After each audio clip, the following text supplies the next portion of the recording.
ആലുവയിൽ പോലീസ് സംരക്ഷണം ആവശ്യപ്പെട്ട് KCB ഉദ്യോഗസ്ഥർ. ആലുവ തോട്ടക്കാട്ടുകര KCB ഓഫീസിലെ ജീവനക്കാരാണ് സംരക്ഷണം ആവശ്യപ്പെട്ടത്. രാത്രി വൈദ്യുതി തടസ്സപ്പെടുമ്പോൾ നാട്ടുകാരെത്തി പ്രതിഷേധിക്കുന്നത് പതിവായതുകൊണ്ടാണ് സംരക്ഷണം ആവശ്യപ്പെടുന്നത്.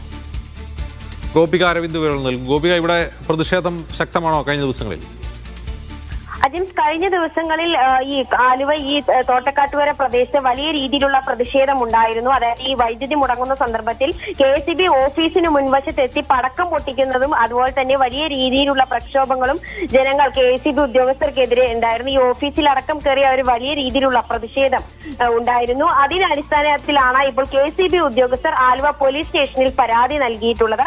ഈ രാത്രി ഈ ലോഡ് ഷെഡിങ്ങിന്റെ സന്ദർഭത്തിൽ ജനങ്ങൾ ഇത്തരത്തിൽ KCB ഓഫീസിനുള്ളിൽ ഇത്തരത്തിലുള്ള പ്രതിഷേധം നൽകുമ്പോൾ പോലീസ് സംരക്ഷണം നൽകണം ആവശ്യപ്പെട്ടുകൊണ്ടാണ് ഇപ്പോൾ ഈ ആലുവ ഈ KCBയിലെ അസിസ്റ്റന്റ് എഞ്ചിനീയർ ആലുവ പോലീസിന് പരാതി നൽകിയിട്ടുള്ളത്.